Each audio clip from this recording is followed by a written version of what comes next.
दिनों के टीम और मेरे किसान भाइयों, मैं आज बहुत मशहूर हूँ क्योंकि एक अरसे से मेरी ये ख्वाहिश थी कि तमाम किसान तंजीमें एक प्लेटफॉर्म पर इकट्ठी होकर और जब एहतजाज करेंगी तो एक स्ट्रॉन्ग मैसेज जाएगा हुकूमत वक्त को और उससे हमारे कामयाबी के चांसेस जो है वो बढ़ जाएंगे। लेकिन बहुत अरसे से मैं लगा रहा, कामयाबी नहीं हुई। मैं इस पर अफसोस ही कर सकता हूँ, बल्कि ये कहता हूँ कि काश जैसी कि हमारी मीटिंग है 1 महीना पहले हुई। इस पिछले महीने के दौरान जैसे अब्बास कुरियान ने कहा कि हमारा 100-150 ट्रांसफार्मर उतर चुका है, शायद हम उसको बचा लें। लेकिन चलें, देर आए दुरुस्त आए। पांडा साहब आए नहीं, आगे आ जाओ, आगे आ जाओ पांडा साहब, आगे आ जाओ। सीनियर बड़ी खामोशी ना आया, नहीं आया।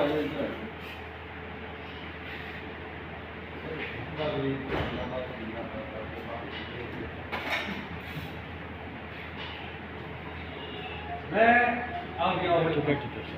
मैं अपनी मारूफात आपके सामने रखने से पहले एक चीज़ की इन्फॉर्मेशन चाहता हूँ। आगे देखिए कि हम और पाकिस्तान के साथ जो एक रजिस्टर्ड जमात है, इसी तरह पाकिस्तान किसान ग्रुप भी एक रजिस्टर्ड जमात है, जिसका में यह है कि चेयरमैन जो है मकसद करें उनका बरखुरदार है। अब हमारी अखलाकियात और असूलों का तकाजा ये है कि वो हम एज अ चेयरमैन उस पर राय में मैं आपसे ये पूछना चाहता हूँ, कुर्सी टूटी है भैया, ये अगन टेकेगी। कितने फैसले होंगे, क्या उनका इख्तियार आपको टीम में देगी या उनसे पूछना पड़ेगा? इख्तियार दिया ठीक होगा। और मेरा ख्याल है इसमें कोई भी इख्तलाफी बात नहीं होगी जिससे हसीब किसी भी किस्म का उसको बात गिराम करे, क्योंकि ये सारे आज के फैसले जो होंगे ना तजवीज़ के बाद, ये इंशाअल्लाह हमारे किसान ज़राअत शोबा और किसानों की बेहतरी के लिए। मैं अपनी तजवीज़ देने से पहले जैसे मलिक ज़ुल्फ़िकार अवान ने 2-3 अपनी के आखिर में 2-3 मसले मसाइल आइडेंटिफाई किए, उनको हाईलाइट किया, तो मेरे ख्याल बेहतर है कि नंबरदार साहब फड़ो एनु पूरी रिकॉर्ड कर ठीक है।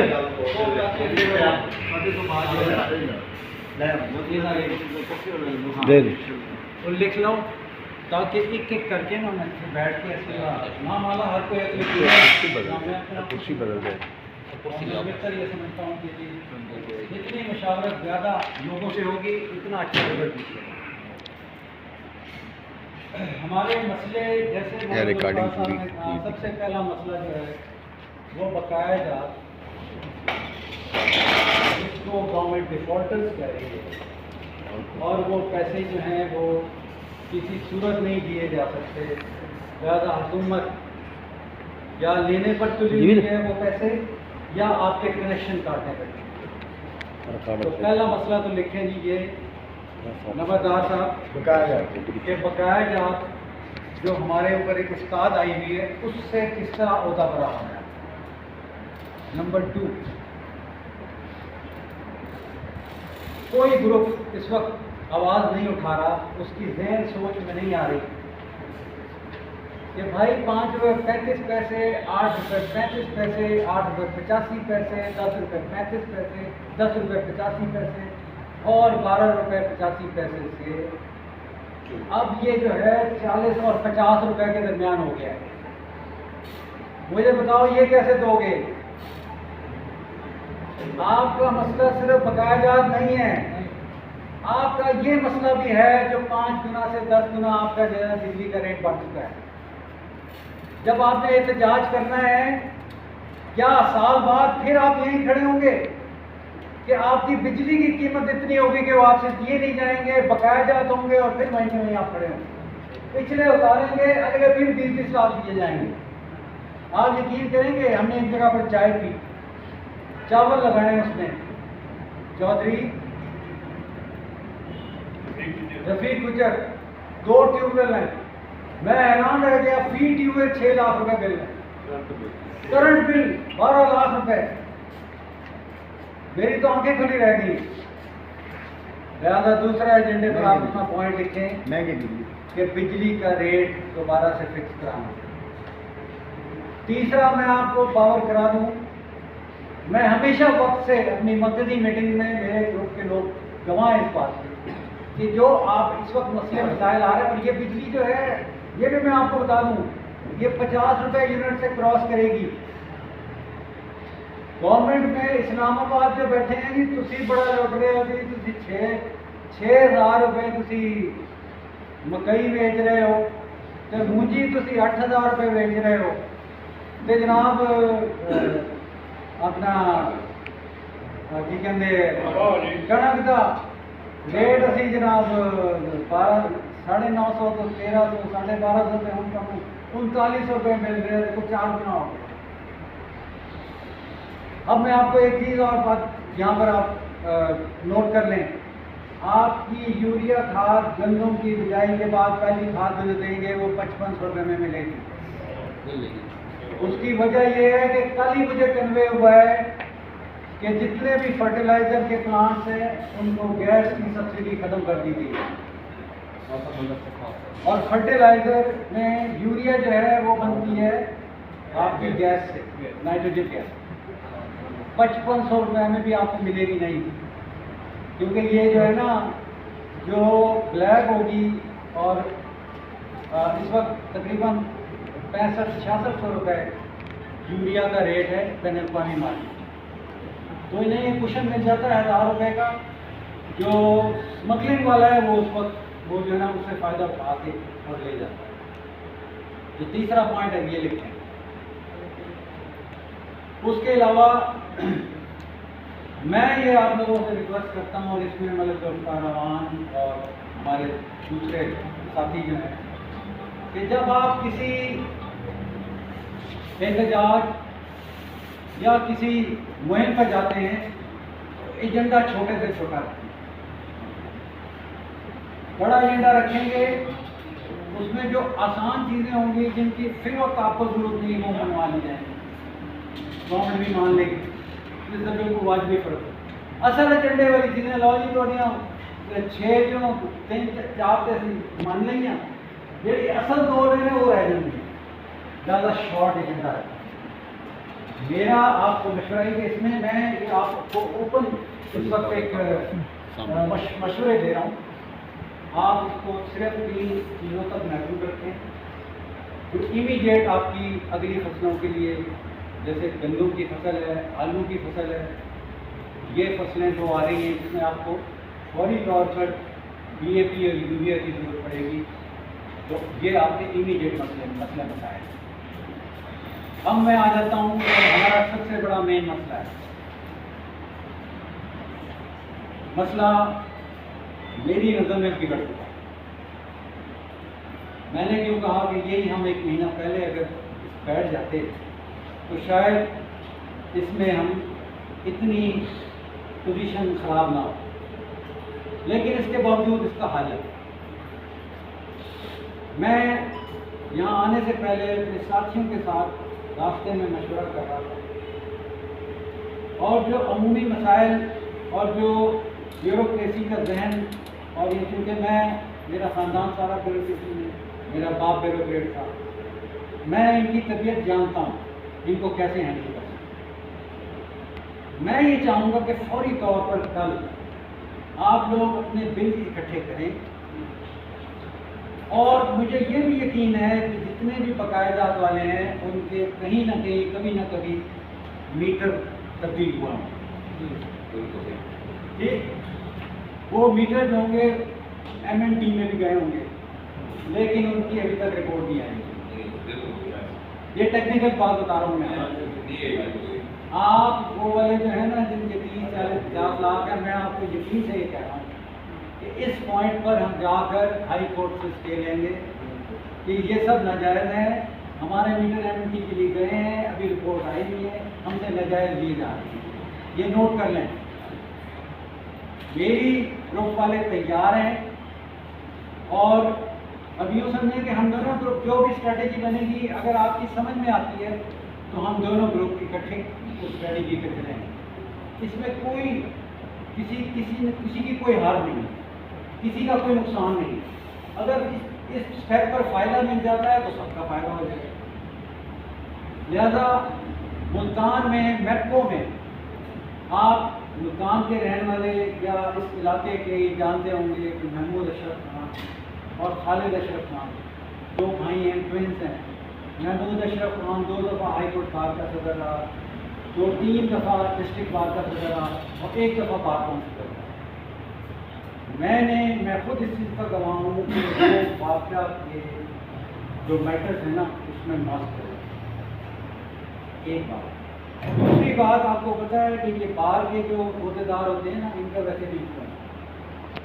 तीसरी बात, मैं उसको जितना मेरे छोटे भाइयों की तरह मैं उसको जितना कहूँगा ना, वैसे तो मेरे ख्याल 5-6 लाख मांगते हैं, लेकिन मैं उससे बहुत कम में उसको राजी करता हूँ।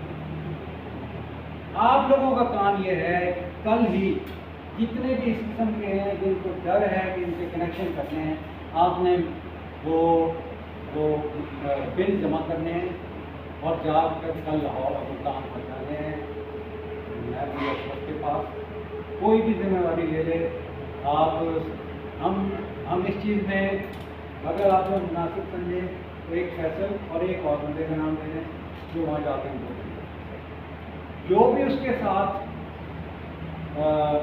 फीस तय हो उसको पर डिस्ट्रिक्ट डिस्ट्रीब्यूट कर देंगे। मतलब 10-15 हज़ार 20 हज़ार से ज़्यादा नहीं है। और मेरा ख्याल है 15-20 हज़ार कुछ भी नहीं है। 20 हज़ार इतने बड़े रिलीफ। मैं ये समझता हूँ कि हाई कोर्ट इस पर एकदम से स्टे देगी। ये मैं राम भाभी को भी देख रहा हूँ, मैंने जो पॉइंट बताया बाबा साहब इसमें वजन है, वही एक बैरिस्टर साहब की भी हुआ ही। तो हम इसको जो है ये करके फ़िलहाल इसको हार्ड करें। साथ ही हम तैयारी करेंगे कि हमारे जो बाकी मुतालबात हैं उनके लिए हम हुकूमत के साथ पहले प्रेस कॉन्फ्रेंस करें, इन तमाम मामलों के साथ के लिए प्रेस कॉन्फ्रेंस करें और उस प्रेस कॉन्फ्रेंस में कोई एहतजाज की डेट दे दें। और वो प्रेस कॉन्फ्रेंस जो है मेरा ख्याल है इस्लामाबाद में बहुत, क्योंकि हमारे ज़्यादातर वफाकी मसले मसाइल अगर प्रॉपर फंड्स इकट्ठे होते हैं तो एक आधा इश्तहार बैक पेज कौन अखबार में या वो अखबार जो इस्लामाबाद में शाया होता है उसमें आते हैं। उससे ये होगा कि ये मैसेज गवर्नमेंट को जल्दी पहुंच जाएगा। अब मैं आपको एक और बात कहूँ, एहतजाज हमारी जो फौरी ज़रूरत है उसके लिए जितना जल्दी होना ज़रूरी है, लेकिन एहतजाज से रिजल्ट देने के लिए हमें कम से कम 20-25 दिन लेट करना चाहिए।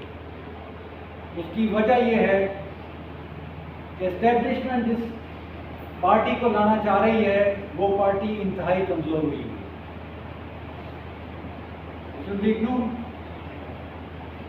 और जो मुख्तलिफ तबके हैं और ख़ास तौर पर ज़मींदार तबका, मेरा ख्याल है कि ये मौजूदा हुकूमत उसको नाराज़ करना पसंद नहीं करेगी। लिहाजा हमारे मसले का कोई ना कोई इंशाल्लाह हल, इलेक्शन अगर नज़दीक हुआ तो वो फटाफट मान लेंगे कि चलो यार इन्होंने इतना टाइम दे दिया, चलो अगली हुकूमत आएगी। फिर देखें जिस वक्त कोई सियासी हुकूमत आती है तो उसके कमजोरियाँ और मसले मसाइल होते हैं जिनकी वजह से वो खौफजदा होती है कि हम आवाम को नाराज़ ना करें। लेकिन इंटरनल गवर्नमेंट और स्पेशली इस्टेब्लिशमेंट की इन्फ्लुएंस गवर्नमेंट जो होती है उस पर कोई बोझ या कोई प्रेशर नहीं होता। जहाँ तक मसला है हमारे इस्लामाबाद के प्रेस कॉन्फ्रेंस का, हम उस प्रेस कॉन्फ्रेंस के बाद इन लोगों को मैं ये सजेस्ट करूँगा कि सेक्रेटरीज के साथ मीटिंग जो है वो मैं अरेंज करवाऊँगा, और वो उसमें मैं कोई बड़ी बड़पने वाली बात नहीं कर रहा। मलक मोहम्मद अहमद गवाह है, अल्लाह की मेहरबानी से मैं जब भी गया हूँ ना, और हम इकट्ठे जब भी गए हैं, हमें उन्होंने टाइम भी दिया, सुना भी, और हमारा काम भी किया। कभी खुदा गवाह है, कभी हम नामुराद नहीं रखे। सो मच सो कि सब मटेरियल की कमी थी, और जो कनेक्शंस थे इस वक्त तो हमारे साथ नहीं है। शौकत भट्टू हमारे साथ था, सेक्रेटरी वाटर एंड पावर को मुझे कहने लगा कि ये 9 कनेक्शन है उसका, इनका मटेरियल, उनके ट्रांसफार्मर और ये जनाब प्रायोरिटी की तरह। हमने और बातें की सेक्रेटरी के साथ, उसने फटाफट सबूत किए। साथ ही मैंने उसको आखिर में कहा कि जी आप बड़े साहब आपके पास आए हैं, आपके शान एक बात। हाँ मैं कभी ये इन्होंने 9 कहे थे, मैंने उसमें 6 और डाल दिए। मैंने कहा जी ये 15 कनेक्शन की प्रायोरिटी लगा। हंसने लगा, कहना मेरा सब लिस्ट नहीं। 15 मिनट बाद उन्होंने लिस्ट जो दी ना तो 19 की थी, 15 से भी ज़्यादा 19। वो देख के हंसने लगा। मैंने कहा जी जब मांग ही रहे हैं तो मैंने क्या आप इसको 20 कर दिया। खैर इस तरह की जब भी जाते हैं, ये मैं नहीं कहूँगा कि मेरे कोई फ़ोन होते हैं या मेरे से कोई खौफजदा होते हैं, क्योंकि अल्लाह की मेहरबानी से रास्ते आसान होते हैं। अल्लाह मेहरबानी। इसी तरह आइंदा जब जाएंगे तो अल्लाह राह वार करेगा। हम लोग जाके गवर्नमेंट से मिलेंगे, प्रेस कॉन्फ्रेंस करेंगे, और उसके बाद उसी प्रेस कॉन्फ्रेंस में मलक जुल्फ़िकार और मलक मोहम्मद अहमद और ये अपने साथी जो है ना अपनी एक डेट अनाउंस करें। जैसे और साथियों ने कहा कोई हर्ज नहीं, चलो खालिद खोखर की तरफ से जवाब आ गया, लेकिन खालिद पार्ट से देखिए कोश, अगर आप अपने कॉज में सिंसियर है ना तो आप गलतियों के बावजूद आखिर तक कोशिश करते रहते हैं। मेरी आप लोगों को ये मशवरा और सजेशन है कि खालिद पार्ट अगर चाहता है तो आप लोग उसको दोबारा मिलें, उसके साथ डेट अनाउंस करने से, अपनी डेट अनाउंस करने से पहले उससे मुशावरा करें, उसको कहेंगे ये हमारा प्लान है और ये हमारी चीज़ें एजेंडे पर हैं और ये हमारे जो है तरीक़ेकार डिस्कस हुए हैं। अगर आप इससे मुत्तफ़िक़ हैं तो इकट्ठे हम इसके लिए कोशिश कर लेते हैं। अगर आप ये समझते हैं कि नहीं भाई हमारे ग्रुप, तो हम ये भी कहेंगे कि ये सारी काबिज कोशिश खालिद पार्ट ग्रुप की है। राव तारिक को अपना नाम उजागर करने की बिल्कुल कोई ख्वाहिश नहीं है, बल्कि मैं ये समझता हूँ अब मैं आहिस्ता आहिस्ता बैकग्राउंड में जाना चाहता हूँ और हमारी जो नौजवान क़यादतें हैं उनको आगे आना चाहता हूँ कि आए, ताकि ये काम और ये अमल आगे हमारी नौजवान नस्ल में भी मुंतकिल होता रहे और साथ ही ये जो एक पौधा लगा हुआ है इसका नाम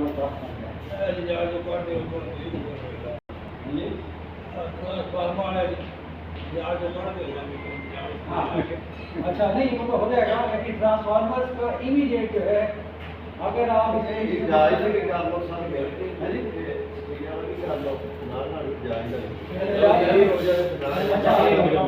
बात ये है, मैं अपनी तरह सारी मुकम्मल कर लूँ उसके बाद मेरी 14 तारीख की फ्लाइट है, मुझे पता तो नहीं था कि ये दूसरा मेरा गैर मुतवक्का तौर पर मेरे सामने के दांत में बाल आ गया, तो वो डॉक्टर ने कल उसका ट्रांसप्लांट करना है, तो उसने जो खाना दांत आधे से ज़्यादा अपने घिसके गायब रखी ये कल उसकी ये मेजर सर्जरी होती है, टाँके लगते हैं जोड़े के अंदर जाते हैं। तो कल 10 तारीख को मेरा ये सर्जरी है, वो टाँके लगेंगे, 2-3 दिन महीना बोल सकते हैं। मुझे आप इस सारी प्रैक्टिस से मजबूरन एक्सक्लूड करना है, लेकिन मेरी हौसला अफजाई, मेरी दुआएं और मेरी आशीर्वाद मलिक मोहम्मद अहमद, राना जफर और साबिक आईजी जफर अब्बास लक की सूरत में आपके साथ पूरी जुड़ी रहेगी। अच्छा, अब मैं आपको ये बताऊं कि आपको याद होगा कि इंडिया में तकरीबन 54 जमातों ने 1 साल तक एहतजाज किया। उन 54 जमातों ने यही किया, उन 54 में से उन्होंने एक कमेटी बना ली और हर किसी को कहा कि आप इसकी जमातों के हैं, हमें चर्चा लाए में बना लिया, इसके मुताबिक करना है। किसी ने किसी की अलग राय नहीं, सबने मुशावरत से राय। अब मसला ये है कि मैं भी एक रजिस्टर्ड पार्टी का चेयरमैन हूँ, मलिक जुल्फ़िकार और हसीब भी एक रजिस्टर्ड पार्टी के सीनियर अहदेदार हैं। अच्छा, मैंने बड़ी कोशिशों से, बड़ी सिफारिशों से इन्वेस्ट करके एक साबका आईजी को अपना मरकज़ी सदर बनाया और वो इंतहाई यानी मुखलिस, मेहरबान, और यहाँ तक कि किसी का कोई काम हो जाए तो लग साहब ये है कि वो किसी DPO या RPO के पास काम हो ना, उनको बता दें, वो फ़ोन करते हैं, उसके बाद फॉलो अप करते हैं, बंदे को कर लें, हाँ यार ना काम 10 की बने होगा जो ऐसे जी को क्या था। मतलब इस तरह का पुलिस ऑफिसर बहुत कम होता है, बहुत कम। किसानों का हमदर्द बहुत हमदर्द, इतना हमदर्द कि ये बता दें। इसी तरह मतलब समाज में बिट बाई बिट पहुँचा है, इसकी भी फॉलोइंग है। अब बजाय इसके कि हम इस चक्कर में पड़ जाएंगे लोग इसको इकट्ठे मर्ज करना है, इकट्ठे करना है, सब में मर्ज होगी। जब एक पॉलिसी बन गई ना, बात यह है कि कोशिश ये करनी है कि एक नियाम में अगर 2 चलवाने हैं तो वो रह जाए। मेरी तरफ से तो कोई किसी किस्म की भी वो नहीं होगी। हमेशा आप लोगों को एक पढ़ा लिखा मशवरा दूंगा कि सन 82 में मैं मास्टर्स करके अमेरिका से आया था। कम अज़ कम अगर किसी पढ़े लिखे का कोई शायद मशवरा ना हो तो दुनिया पढ़ने जाएगी। सारे अनपढ़ हैं, भाई पढ़े लिखे को कोई दिमागी सलाहियतें अल्लाह ताला बेहतर करता है, एक बात। दूसरी बात, आपका हर लम्हे ब्यूरोक्रेसी से वास्ता है, जिस ब्यूरोक्रेसी में पल पढ़ के जवान हूँ।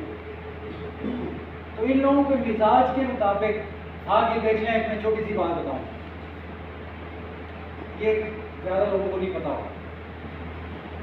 मैं और डॉक्टर अनवर जब इकट्ठे थे, हमने 5 धरने दिए और मेरी किसान राज में शमूलियत से पहले और जो कि मेरी मौजूदगी में 92 पर्चा था, इसमें 13 पर्चा 780 का था और 1 पर्चा था उसूल कराची पे DSP और एक्सचेंज को उठा के ले गए। तो किसी तरह ख़त्म हो ही नहीं सकता था। आप यकीन करेंगे, हमारे कुछ साथियों ने जुल्फ़िकार जानता है, मुझे टोके देते थे कि जी वो कैप्टन हमीद मैस के पास हम यहाँ गर्मी में बैठे होते, सड़क पर 10 तारीख वहाँ बैठा हुआ एक मीटिंग में चला गया। मैं हमीद मैस से ताल्लुक आया था। उसने जब वो CCTO लाहौर लगा है, उसने मेरे से वादा किया था कि राव साहब जब तक मैं CCTO हूँ मेरी में कभी आपसे कोई खर्चा नहीं होगा। उस 3 साल में कोई खर्चा नहीं हुआ, उससे पहले हुआ या उसके बाद। होम सेक्रेटरी से और मैं से फ़ोन करा के उन सेक्रेटरी को वहाँ से ये 92 पर्चा मैंने खारिज करवाया। और इसमें सबसे बड़ा पर्चा था रसूल कराची से आज पूछने आप 3 दफ़ा मेरे पास आया, मैं किसी ऑफिस में लेकर गया वो पर्ची कराया। उसके बाद मेरे पे तो कोई पर्चा नहीं है, मेरे ग्रुप में इंशाल्लाह आज तक कोई नहीं हुआ है बड़ा कोई पार्टी है कोई पिछले 92 जो थे उनमें तो सब खत्म हो गए। जो रह गया होगा उसका आपने रिकॉर्ड नहीं किया, वो एक आधा हो गया। तो मतलब ये अच्छा, दूसरी बात ये बहुत मशहूरी हुई जैसे इमरान खान को कि वो क्या खाता है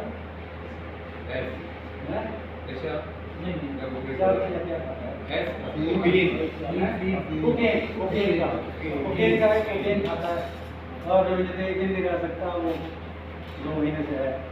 खैर इसी तरह मेरे मुताले के प्रोपेगेंडा किया गया कि इसके खिलाफ कोई बकाया जाती है। मैं अल्लाह को हाजिर जानकर हर फल ये कह रहा हूँ, एग्जैक्ट अमाउंट मुझे नहीं पता, लेकिन 5,40,000 से 5,50,000 के दरमियान अभी भी मैं वाजिब है जो रकम का देखा है जो मैंने इंटेंशन मैं दे सकता हूँ। मुझे अल्लाह ताला ने 5.5 लाख दिया है, किसी भी वक्त उतार सकता हूँ, सिर्फ इसलिए नहीं उतारा कि मैं भी आप लोगों के साथ शामिल हूँ। ये बात मैंने आज तक नहीं बताई थी, लोग कहते रहते तो हकीकत यह है कि तकरीबन 5, 40, 42, 45 लाख इतनी की। अब मैं इसको रैप अप करता हूँ। जो मैंने आपको मशवरे दिए हैं कि पहले स्टेप के तौर पर कल हम जाके स्टे लेते हैं और उस स्टे में इंशाल्लाह 3 दिन में 16 तारीख से पहले हम लोग इन पे एक परमानेंट स्टे लेंगे। इस दौरान हमें सोचने का, अपनी कुव्वत जमा करने का, अपने वसाइल और अपनी स्ट्रेटजी बनाने का टाइम मिल जाएगा। और उसके बाद चाहे आप जब ये मामला हो जाए इकट्ठे बैठें, जिस दिन का आप लोग डिसाइड करें, मुझे उससे कोई इशू नहीं है। मैं 14 तारीख को जा रहा हूँ, मेरी गैर मौजूदगी में मोहम्मद अहमद और पुराने लोगों में सदीक नंबरदार, राना जफर, इधर से मैं गुलफार और ये 2 लेने, ये लोग 5-6 बंदे हैं जो स्ट्रेटेजी बनाते हैं कामयाबी वाली। मुझे यार नहीं बताओगे मुझे फर्क नहीं पड़ोगे, मुझे बता दोगे तो मुझे थोड़ा महसूस होगा कि यार बड़ा समझा है तो मशवरा कर बता कभी ना नहीं बताओगे तो कोई किला नहीं, कोई बात। बाकी कामयाबी आपकी जो है वो मेरी कामयाबी। मेरे किसान को कोई अगर कोई रिलीफ मिलता है या हमारी किसी हिकमत अमली से उसकी जान छुटती है तो ये हमारे लिए काबिल फख्र होगा। आखिर में मैं यहाँ ताहिर कबूर साहब का खसूसी तौर पर और मलक जुल्फ़कार का समूही तौर पर बहुत बहुत शुक्रिया अदा करता हूँ कि जो मेरी ख्वाहिश थी उसके मुताबिक चलो 2 ग्रुप तो इकट्ठे हो गए और तीसरे ग्रुप के इकट्ठे होने की उम्मीद है। इसी उम्मीद पर मैं आप सबको सलाम करता हूँ और आपका शुक्रिया।